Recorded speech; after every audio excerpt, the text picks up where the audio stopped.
doing? Good. Would you like to read a story? Well, I saw that you were having a little trouble falling asleep. And stories always help me to get sleepy. What do you think? You want to travel? You want to explore? Yeah, I love that too. So tonight, I thought we'd go back to our trusty standby, our Gods and Heroes book, and learn about the Vikings. What do you think?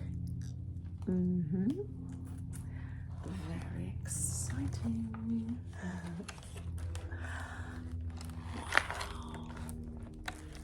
Wow. Look at that. Very fierce, if I do say so. Right. So, kingdoms of the frozen north. Norse masters of battle.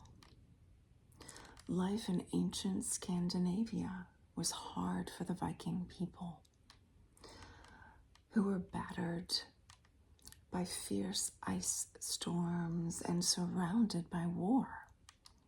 Only the strongest survived. He looks like a survivor to me. How about you? Yeah. Okay. The greatest Viking. Only fools dared defy Thor, the sky god who thundered across the heavens, leaving lightning in his wake. That's lightning. And bashing foes with his enchanted hammer. Look at that.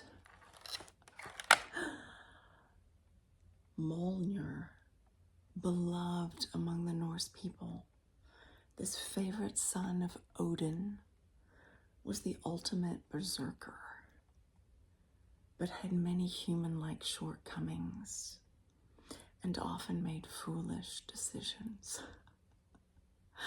We make foolish decisions sometimes, don't we, darling? During one of his misadventures, Thor pitted himself in a race against thought and lost. Soon after, he challenged old age to a wrestling match, a contest no one could ever win. Hammer-shaped amulets worn by young brides honored Thor's bravery and were thought to provide protection from evil. No wonder he was the Vikings' favorite god, right? Fierce and protective in those harsh living conditions. But look, he still has wings. I love that. Not all gods have wings, you know.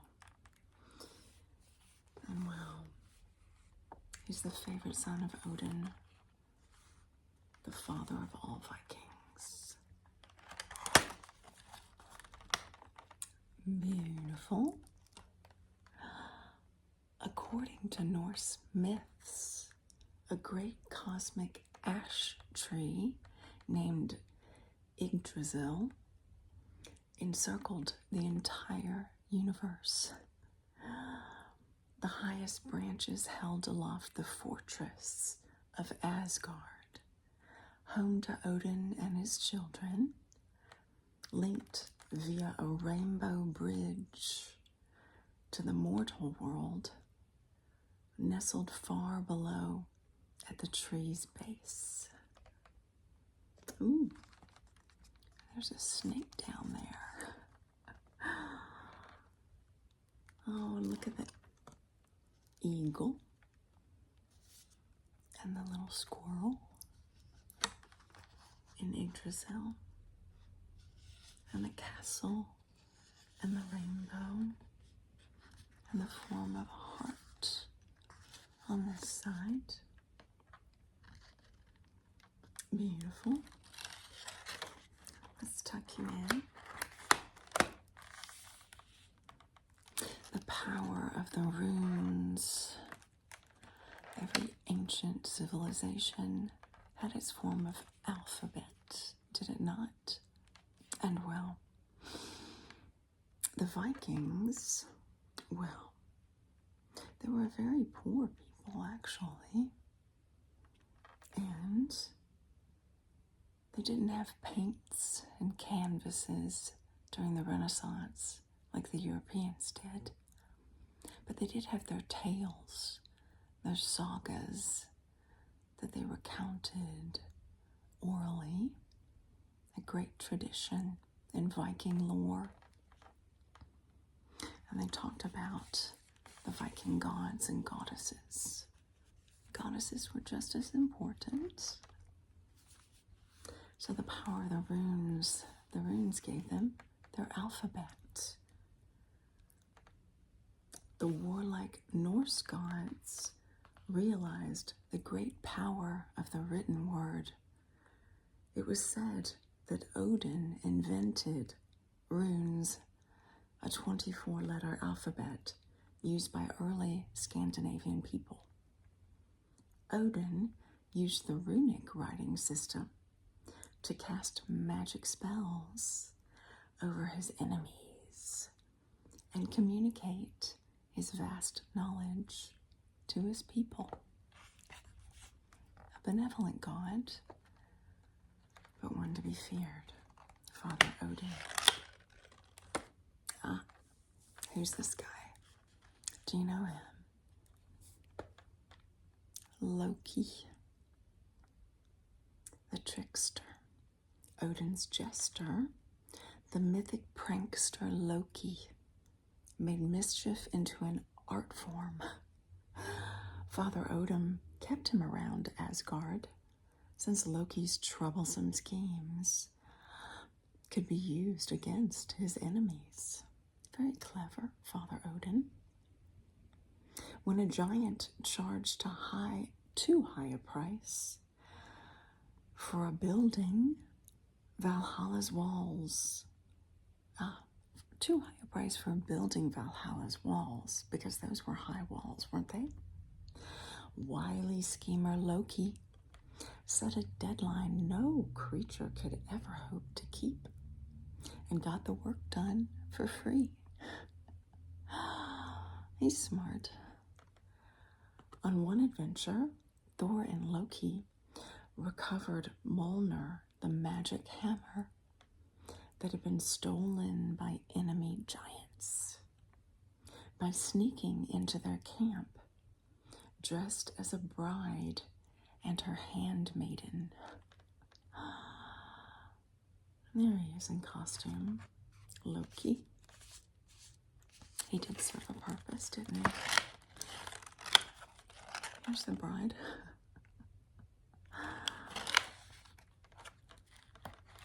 But you had to keep an eye on Loki. The watch on him now. So, an eye for truth. Father Odin, grizzled lord of wisdom and magic, ruled the Norse gods. In his quest for truth, he sacrificed his own eye just to drink from the well of knowledge and gain wisdom of all that has been and ever will be. His dwarf-made spear never missed its target. Despite his disability, he lost an eye. And his 8-legged steed, Sleipnir, leaped over mountains with a single stride. Those are long legs, aren't they?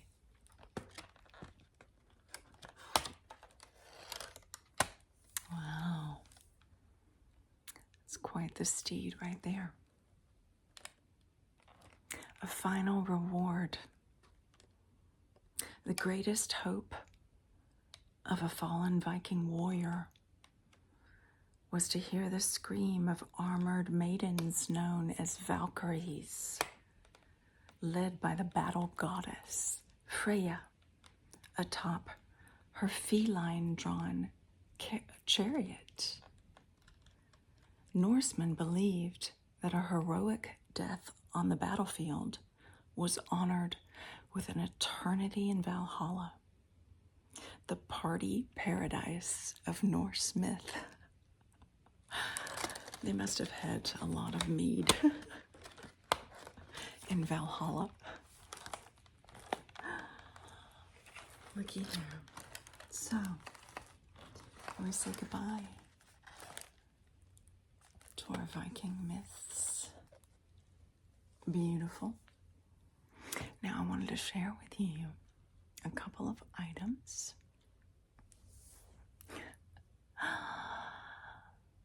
You know me, sweetheart. You know I love collecting those refrigerator magnets on my travels, of which there are many in my kitchen. I don't know if you recall, but a few years ago, I went to Iceland. It was a dream of mine. I really wanted to bathe in the waters of the Blue Lagoon. And I did. And it was magical. And I had a silica face mask. And it was very cold outside. I went in October, over fall break, and well, although there were fewer crowds, it was very chilly. And the winds were so strong, they lifted me up off the sidewalk while I was walking along the water on the boardwalk in Reykjavik. And we took a bus out and saw the northern lights, which were so magical. We saw green and pink. It depends on where they're located in the atmosphere, which color they are. And I ate puffin.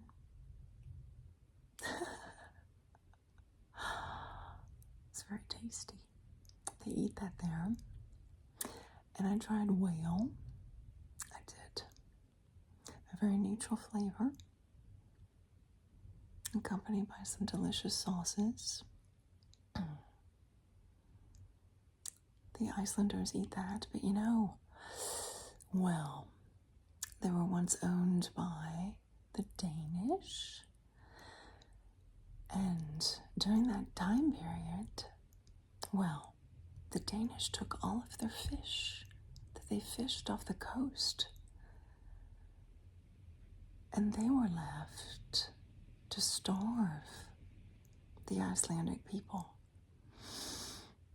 And they were so hungry that they chewed on the leather bindings of their books. I was very touched when I heard that story told by our guide as we journeyed across the Golden Circle, I believe it's called, where we explored all the geysers and drove over the point where, well,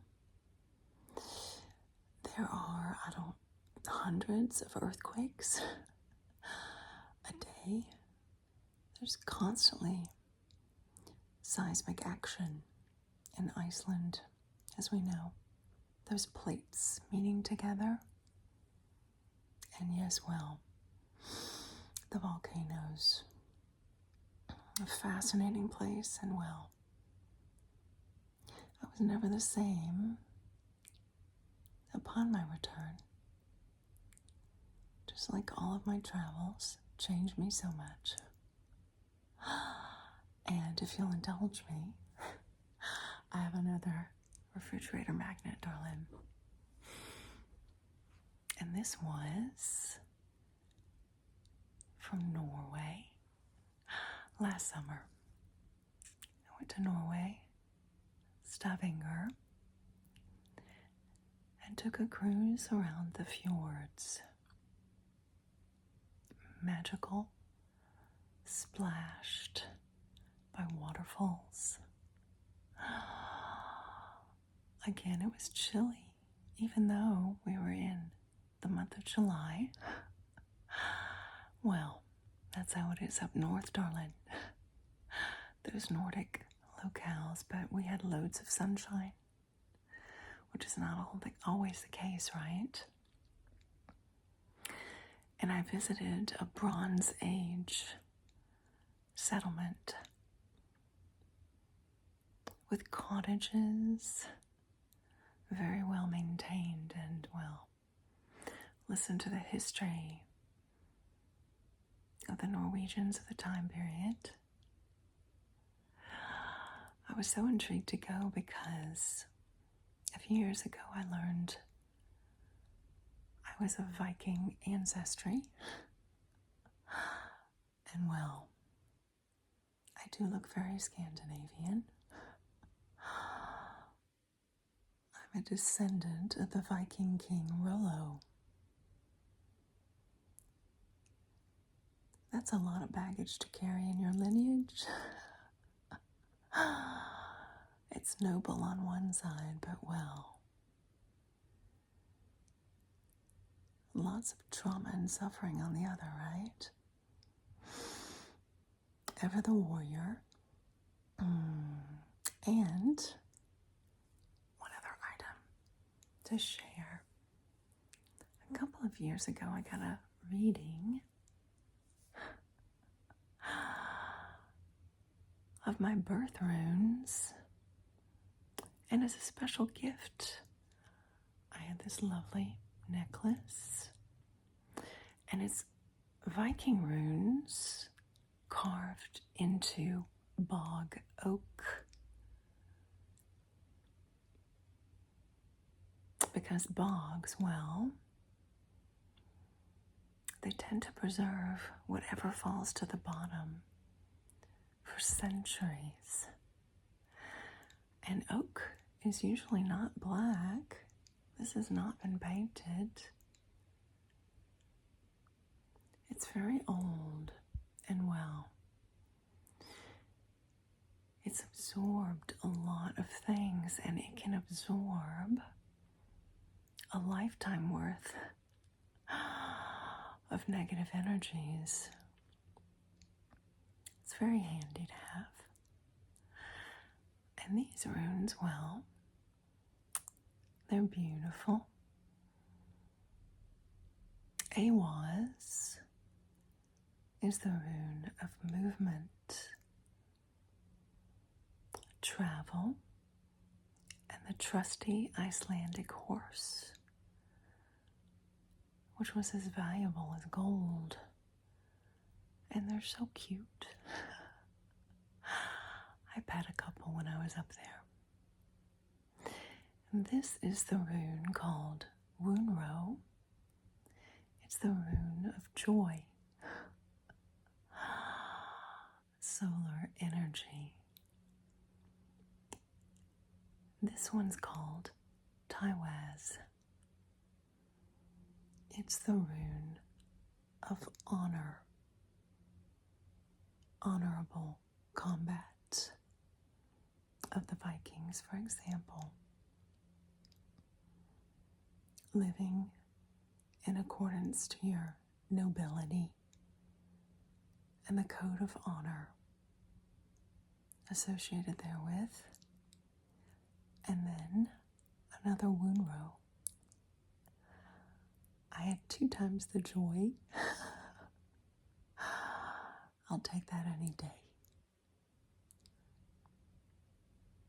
Now, my darling, I hope you've enjoyed this story time. exploring the Vikings, foreign lands, and I want you to snuggle up warm after all this cold northern mythology and fall asleep and dream of your own stories, of your own creation. And always remember my love for you, and hold it close to your heart while you're gone. And I'll see you again soon, darling.